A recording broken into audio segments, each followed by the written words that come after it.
I can only express my appreciation for this Friday afternoon get together and what is probably one of my favorite presentations when it comes to this digital smarts series.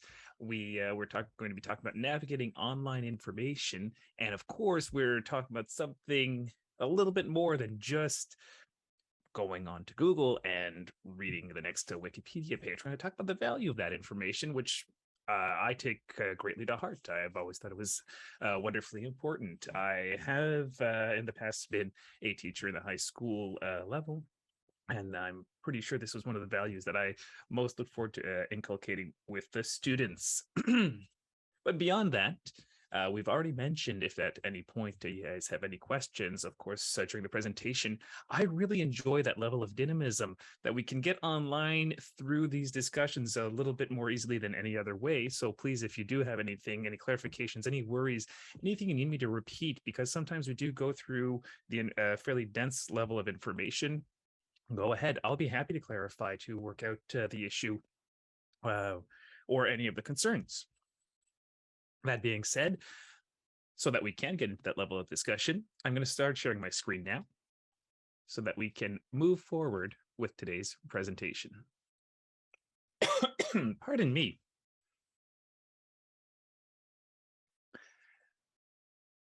Now, I am working with a dual screen setup, so if ever you see me looking over to the left here, I'm not trying to look distracted. On the contrary, I'm going to be looking over to the chat box to see if any of the questions have popped up or if any comments are in there so that I can, of course, make sure to acknowledge what is being said and shared. Once again, welcome to our session on navigating online information.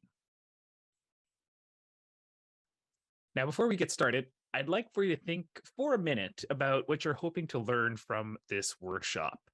You don't necessarily have to answer out loud. If you want to, please go ahead. If you thought about this ahead of time, or if you're thinking online information, what does that mean to me? You can share that as well, or of course the chat if you want to type it in. For those who want to share, it's a fantastic opportunity for others to consider maybe aspects of it that they had not before.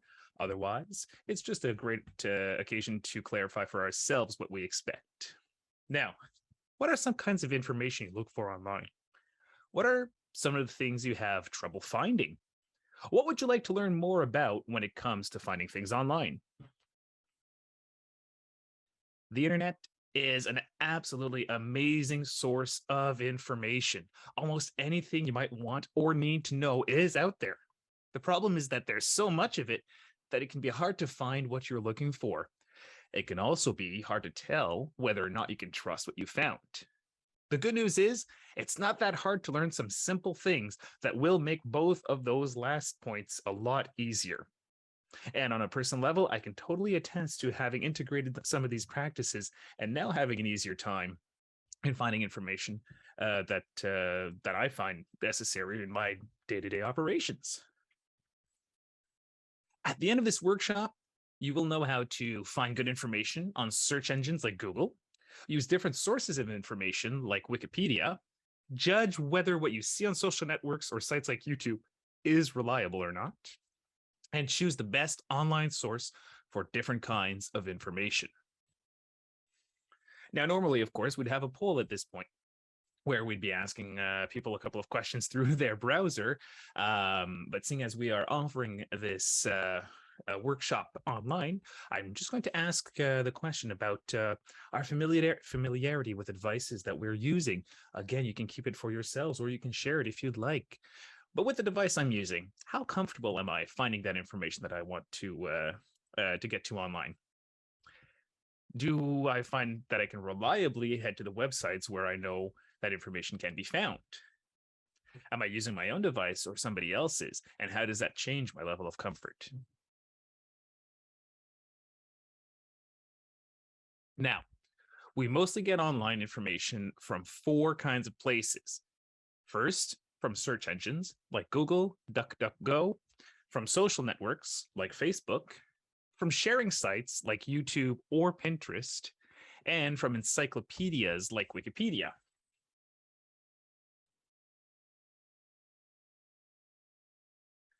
Search engines like Google, Bing, DuckDuckGo, as I've mentioned, are usually our first stop when we're looking for online information, but they shouldn't be our last stop.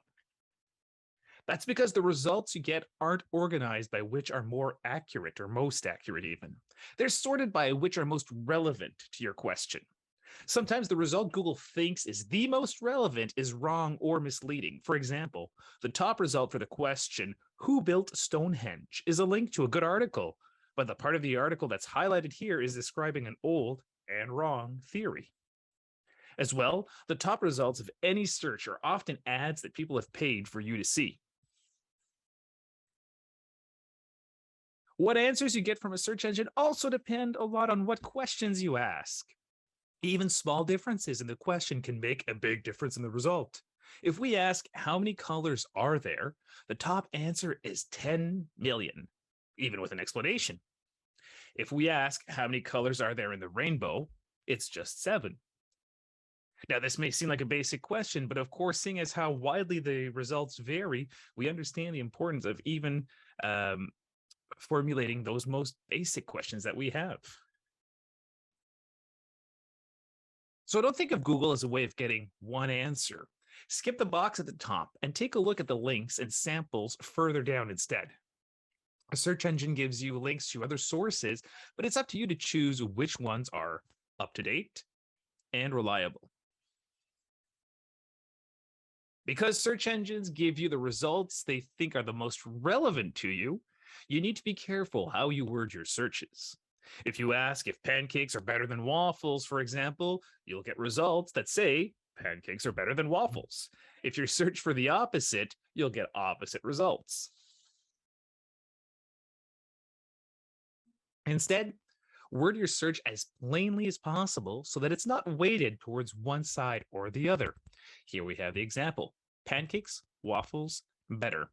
Just 3 keywords that don't lean one way or the other. For the same reason, you mostly shouldn't use the suggested searches that Google offers once you start typing. That's because those are based off everybody else's searches on similar subjects. There are also some things you can add to your search terms to make them more specific. You can use the word "and," all capital letters here.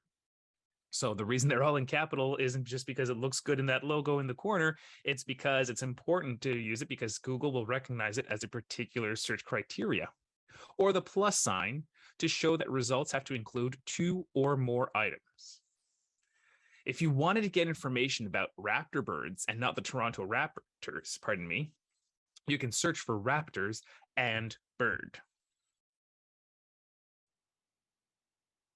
You can also put words or phrases in quotation marks, as we see here on the screen. Putting a word in quotation marks means that it has to be in every search result. Otherwise, Google might omit it, and it will tell you omitted this term. Putting a phrase in quotation mark means that the search engine will look for those words in that order as well. So instead of searching for raptors, you might get better results searching for quoted birds of prey. So once you've got a set of results, don't just click on the top one. Remember, the order doesn't tell you anything about how useful or reliable they are, and those terms are going to come back a lot: useful and reliable. Instead, scan the list and decide which one seems likely to be the best. Sometimes you'll know already that some sources are better than others. If you're more interested in which are healthier, for instance, you'll know right away that the result from Muscle and Fitness is probably the best. You probably don't have to click on the one by Doja Cat to know that it's not quite what you're looking for. That being said, I will admit that curiosity drove me to look up the Doja Cat one after doing this presentation the first time, just to see what it would say. The presentation is absolutely accurate. There's nothing useful through that link, but curiosity did drive me to the Doja Cat. Now, once you've chosen which one you think is probably going to be the best choice, open it in a new tab. Okay, I'm sorry. Before going any further, I really tried to integrate a curiosity killed the cat joke on that last one. I'm sorry that it didn't pan through, but if anybody has a suggestion on how to land that joke, I'll be happy to listen to it. Otherwise, I'll keep going with this information. Once you've chosen which one you think is probably going to be the best presentation, the best choice for your result, you want to open it in a new tab. A tab is like a window, except that you can see them lined up along your screen, and you can click from one to the other easily. It's like putting tabs in a book. It's good to open search results in a new tab because if you decide one result isn't actually the best one, you can easily go back to your previous search results. It also makes it easier to compare two different results.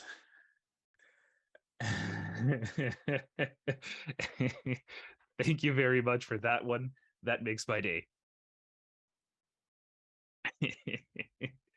So as I was saying, when we open in tabs, we get to compare the different results that we have. And so that if we don't know quite which one is the best, having them open side by side makes it easy to compare the information therein.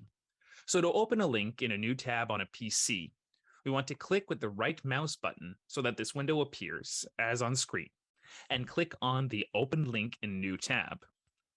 Now on a Mac, hold down the Command key. There we go. Hold down the Command key before clicking a link. On an Android or an iOS device, hold your finger down on the link for a few seconds until a window appears, and then open a new tab to tap it. I will admit it's a lot easier to do it on a PC or a Mac because they line up nicely, but even on those iOS devices afterwards, at least you don't have to keep navigating back and forth. You can just look at the list of windows or tabs that you have open to go compare that information. A lot of the time, though, just looking at a website won't tell you whether or not you can trust it. I don't think it's a very new saying that looks can be deceiving. There's no easy way to tell whether the American Academy of Pediatrics site is more or less reliable than the American College of Pediatricians, for example. Sometimes that doesn't even matter. If you need to know how late the library is open, for example, you know you can trust the library's website. But if you're looking up something more complicated, we're going to have to double check the reliability. This is where opening our sources in tabs is very, very helpful. It's easy for someone online to say anything they want about themselves, so we want to know what other people have to say about them. I was talking a little bit earlier about practices that I've integrated myself after having given these presentations, and this is one of the key practices that I admit I was not practicing before. And once we started offering these workshops, I thought this is absolutely necessary. So we can open all the sources we want to double check in new tabs. Then we're going to move back to Google and we're going to do a search on each and every one of them. Doing a search on each of these groups, for example, shows us that the AAP has 64,000 members while the ACP has 500. Now, that's not the only information that we need, but it gives us a bit of an indication. Even if we don't read the details of why the ACP split off from the AAP, we can see that one represents a lot more doctors. Sometimes, when we do a search on a source, most of the results are that source's own website. So to be able to find out what other people say about it, we can use some of the search tricks that we've learned earlier. To do a search on the American College of Pediatricians that doesn't include their website, we can add a minus sign and then the web address. In other words, I want to look up the American College of Pediatricians, but nothing from their own website. I want to see what others only have to say about it. So I put a minus next to the terms of their website. We could also put American College of Pediatricians in quotes to get more relevant results, as we can see here on the screen. You can also get better results sometimes by using a specialist search engine. Some of these are part of bigger search engines that Google has, for example, separate search engines for images, shopping, maps, news, etc. The news search is pretty useful because unlike the main search, Google limits what sources can be included. It's not 100% reliable, but for a lot of topics, it's more reliable than just vanilla Google. For example, if we do a search for vaccine exemption in the main Google tab, two of the top results are a misleading source that's spreading misinformation about vaccinations. If we do the same search in the news tab, we get news stories from mostly reliable sources. There are also totally separate search engines like HON Search, HON Search, which only searches sites that have reliable health information. These can do a lot of the legwork of filtering out the bad results for you.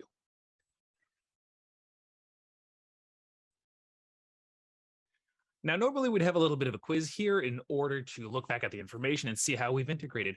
But seeing as we are, of course, in this digital format, I would be much happier to simply ask if anybody has any questions at this point. We could also do it through a participative manner where, for example, we would try this and asking the internet, what's the best way to treat a mosquito bite, and finding out what kind of results we get. However, if you guys want to offer insights into how we can ask this question and the different results we can get based on what we've seen, I am happy to listen.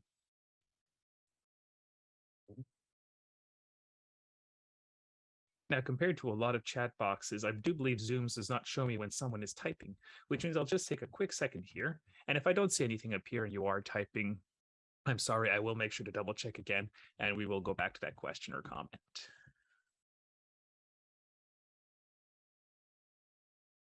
Very good. I will move forward then at this point. And if we have any questions about how to do a search on Google, DuckDuckGo, or any of those other search engines, or about specialty search engines, or about filtering results, please let me know.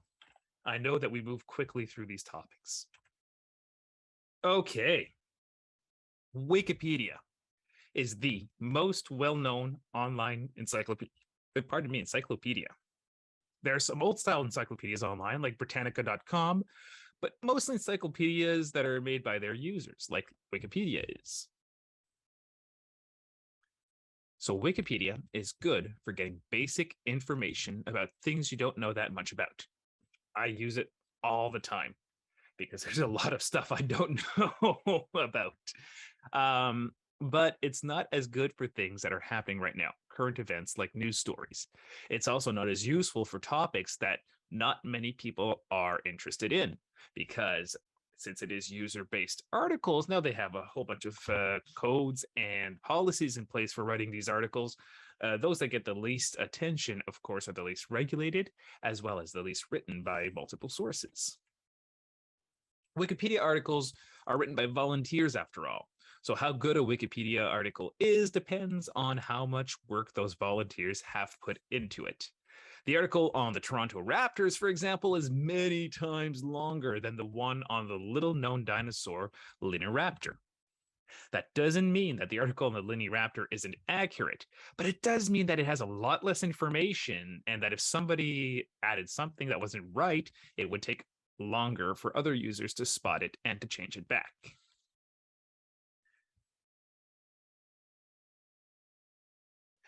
For the question about the recording link that has appeared in the chat, if you do not mind, we'll leave it to our OPL representatives, participants to answer.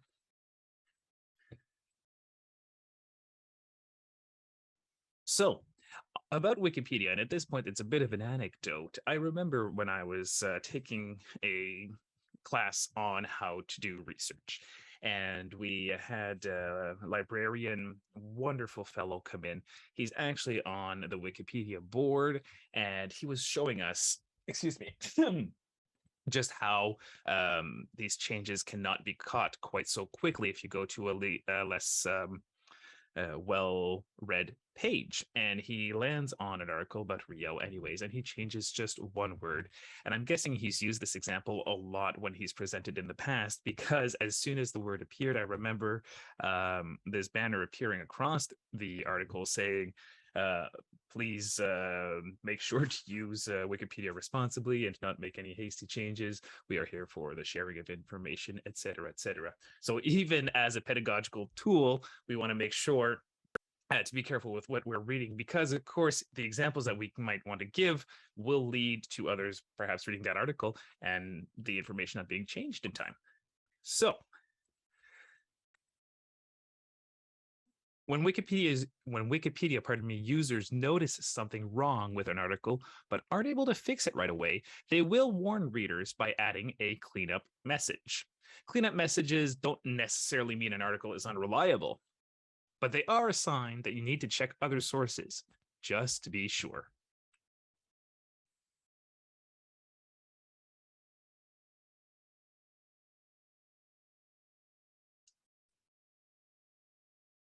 I very, very much appreciate a comment that just came in, and I will make sure to share that with everybody. How original sources are the only way to get the truth, and um, there is a lot of value in what we call primary sources. That is to say, information directly from the person who said it, experienced it, lived it, or studied it. But of course, primary sources are sometimes hard to get by. It's hard to get necessarily to a whole bunch of articles that might be written on the subject unless we have access to a university library. It's hard to get access to some of the information because it might even be complex. If I try to read absolutely anything on chemistry, I get completely mind boggled, and I don't mind saying so. The difference in language, the difference in use of formulas is not a specialty that I have and makes that information very difficult. In those cases, of course, I will head to Wikipedia to get a general sense of that information. And Wikipedia's reliability is pretty elevated. That is to say, we aren't looking again at a 100% reliable source, but for basic information, we are looking at a more reliable source than classic encyclopedias. Because Wikipedia also has volunteer editors who give a rating to each article. The ratings range from stub, meaning an article that just has a few details, to featured article, which means it's one of the best articles on Wikipedia. Now you can see the rating by clicking on the talk tab at the top of the article. This will also show you what people who are working on the article are saying about it. It helps to know that if there's an argument going on about some of the facts in the article, we might want to reserve judgment. Like a cleanup message, a low rating doesn't always mean an article is bad, but it does mean that we need to keep looking. And I just want to repeat my appreciation for the comment in the chat about the original sources, the primary sources, because if we do have access to those, they are probably the best way to go. But if we don't have the specialization necessary to understand them, it's always good to see what other experts have to say about that. A lot of times when we get information or hear about news, it's not because we went looking for it. My goodness, thank you very much. This was almost like a perfect segue into our social media level content. It's not because we went looking for that information. It's because it came to us on social networks like Facebook or Instagram. These are good sources for personal news about friends and family. I'm just going to repeat that because it is the most positive way that I think I've ever heard this put. That information we find on social media are good sources for personal news about friends and family, and as a way of finding out about news when it happens, but not a good way of getting the whole story. That's because we don't usually get enough information to decide whether or not a story is reliable. In this post, where the story came from, a website called folio.ca, is just about the least visible part. Not surprisingly, most of us decide whether or not to believe something based on who shared it with us or whether it feels right, whether it resonates with our values. That means that we can't assume anything that we see on social media is true or false unless we check it out. Now, I mentioned that there are a couple of practices that are part of this presentation that I started adopting after having offered the workshop before. This is that number 2 practice, always checking what is shared on social media before I decide to share it myself.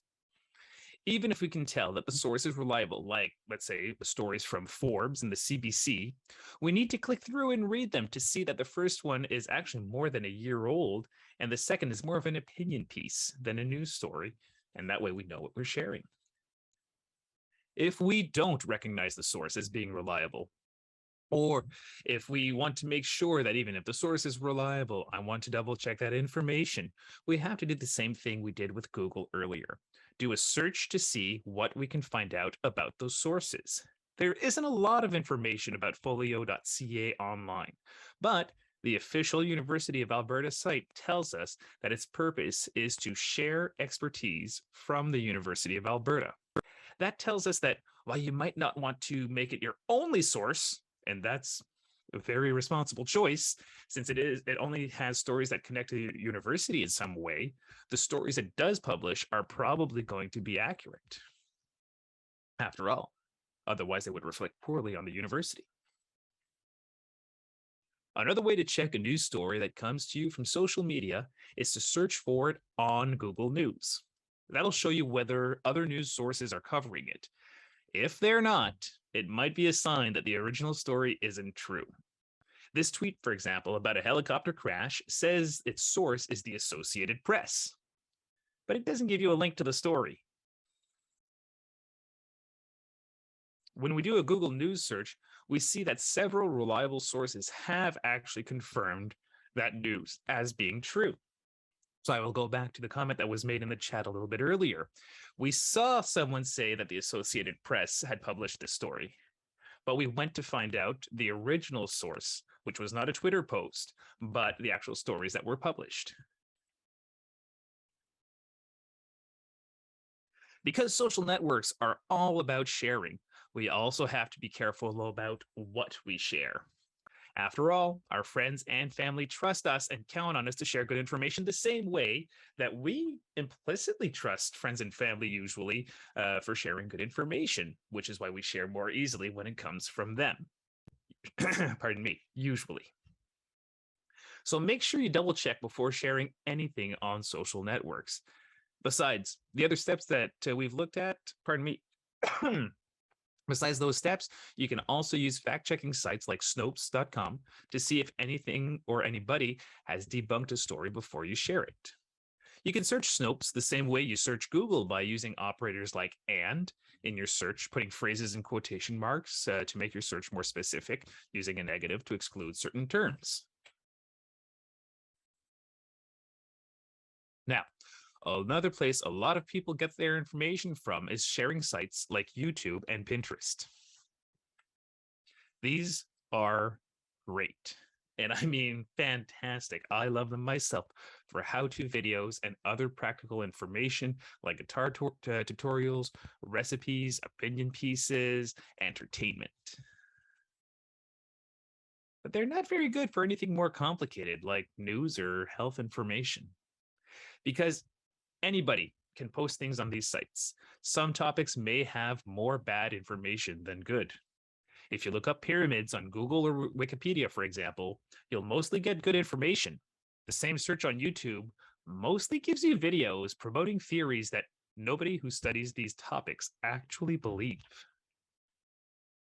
Even if you pick a good source, like this video from 60 Minutes Australia, you'll probably see bad sources in the up next bar. That's because these sites suggest things that a computer program thinks you'll want to see or watch. They decide that partly based on what you've clicked on before.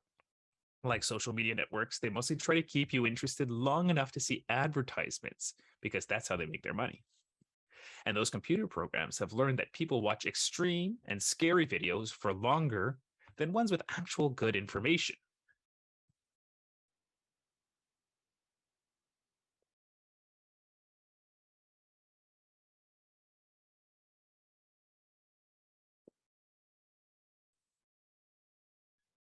I'm looking currently at the comments in the page about the jargon and the specialty vocabulary, and that is a very interesting point. I'm very happy as well to discuss the value of that and looking up terminology and taking the time to learn at the end of the presentation, if that is okay with everybody, the participants. It would make for a fantastic question to address as well. Now, back to the best way to use sites like YouTube and Pinterest. It's actually to search them instead of surfing them. Don't click on anything that's in the up next or recommended selections. Use them like a search engine and double check the source, just like you would with Google. You can't be sure that 60 Minutes Australia is reliable just from the name. Anyone can call themselves anything on the internet. But double checking shows that you but double checking it shows that you have been, my goodness, I'm having trouble with this sentence. Double checking it shows that it's been around since 1996 and actually has won a number of awards. So it's probably a good enough source. Now, again, I've mentioned the quiz is not so much interesting when we are doing this online format. So if we have other questions, other comments, I will still be addressing the one about technical jargon at the end of the presentation, because I think it is such an important one and I want to give it the time it deserves. But do we have anything else that we'd like to go over based on what we've seen here and the reliability and double checking of sources before moving forward?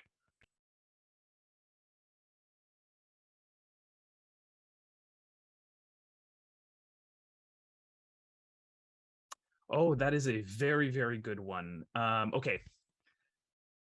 I'm going to go ahead with what I assume from Amazon. And if you find that I have not answered that question properly, please let me know, because there are two ways, there are two sources of information from Amazon. One is from the store and one is from their video viewing platform. Both have the same reflex that we want to develop, which is actually the same one that we've been seeing up until now. I'll start with the store because it usually involves a purchase, and we want to make sure that we are purchasing something that might offer us valuable information. So when we go and find a book on the subject, I'm going to stick with pyramids. I think that was a very good one on the subject of pyramids. We might want to do a quick Google search on the author, see what other people have had to say about them, see what that author's education is. For example, anyone can write a book on the pyramids, just like anyone can write prepare a video on the pyramids and put it on YouTube. Anyone can do the same thing with Amazon. So we want to see if that author has a pedigree in archaeology, history, specifically ancient Egyptian history, so that we know that at least we're getting information. We might want to check news stories, see if there's been controversy about that author's publications, and make sure, once again, that that book is giving us what, not just what we are looking for, not just confirming what we think about pyramids, but giving us the best information about pyramids that we can get through that purchase. With the Amazon videos and the documentaries that they produce online, once again, exactly the same thing. We want to double check the reviews on that particular documentary and see what experts in the field have had to say about that documentary to see if the information that we will get from it is truly good information or just really entertaining.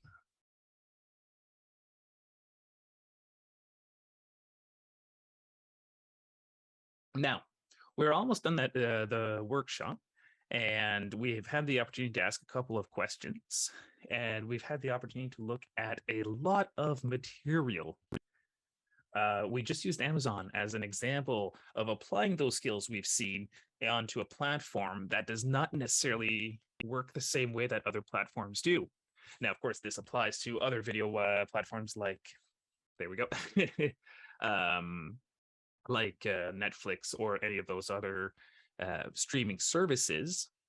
It also applies to other literary sources like Goodreads or, wow, Amazon really has a monopoly there, doesn't it? Indigo, there we go.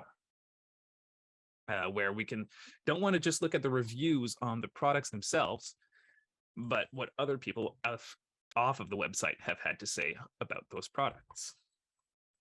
Are there any other examples that we'd like to go over, or any other concerns that we might have about this information or its application?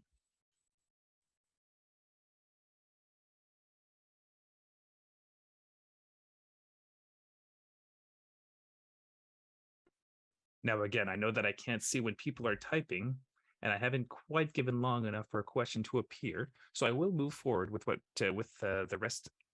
In fact, the last slide of this presentation, the acknowledgement slide, and after that, I'll move over into the question that I promised I would answer at the end of the workshop.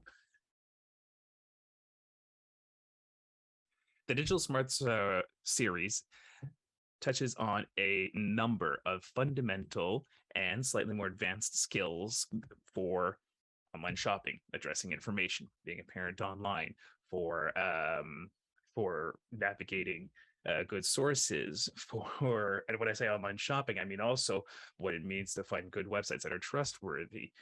We are happy as always to discuss these elements, and always happy to refer you back to the website where we have a number of videos as well on this and some tip sheets. But at this point, I'm going to answer the question on the jargon words, because vocabulary, let's face it, is a constantly expanding field. The more a certain field is studied, the more the vocabulary needs to be developed and adapted to respond to the very specific and the very specialized events that occur in that field. I am sure that somebody in microbiology uses some words that for which we assume their value very differently from how we use them. Just the same way as I know that a mathematician will talk about equivalencies very, very differently than I would when talking about information. Is information equivalent to each other does not mean the same thing as if operations are equivalent. So it is absolutely worth looking through the vocabulary if we are reading a specialty article. That being said, there are some fantastic sources out there as well whose work is to make this information more accessible to us. I'm thinking, for example, of Science Up First, which is all about making scientific information available. A number of journalists have their specialty in scientific vulgarisation, scientific accessibility. So they publish articles about researches that have been done, but make it more accessible to us. Now, that being said, of course, we want to practice the same discipline that we saw before, because that journalist who is very, very good at making that information available and understandable to us is also probably talking about information that is emergent in studies. Has the study been peer reviewed? Has somebody looked at its value? Do we know that this is a determinate study, or is it just a theory that is being advanced? Is not always published as part of these articles. So we might want to look up that extra bit of information. There's also the basic reality that once we get into those theoretical realms of vocabulary, and especially of ideas, that they become harder and harder to follow the more and more advanced they are, which is why I appreciate the work that those journalists do. And for this, I return to the very first part of the presentation, which was finding reliable sources. If I know, for example, that the current scientific writers at CBC are very reliable, then I will be more willing to share that information than if I get it off of a YouTube video from so-and-so. So the steps that we take remain the same. The way we judge that information remains the same. And the only thing that changes is the accessibility of that information. Is there anything else that we would like to go over, to review, perhaps even to contest that I've said today that we would like to look over again?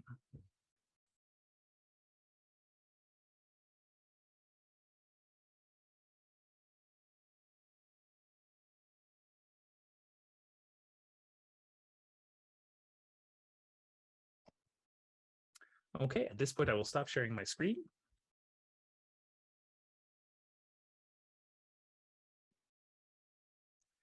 And I will take the time to thank absolutely everybody for participating, for the comments that were put through in the chat that were extremely relevant. Thank you very much. I mean, I think it addresses a lot of the material on a level of understanding that is remarkable. If there are any other questions, of course, and I will put down the information here in the chat, you can always write to us at mediasmarts.ca. You can head over to our website and check out any of that information. We are happy to go over it. We are happy to answer emails. It is what we do. And if there's anything that you weren't sure about asking during the presentation, but you would like to ask privately, same thing. Please send that email. Thank you, everybody.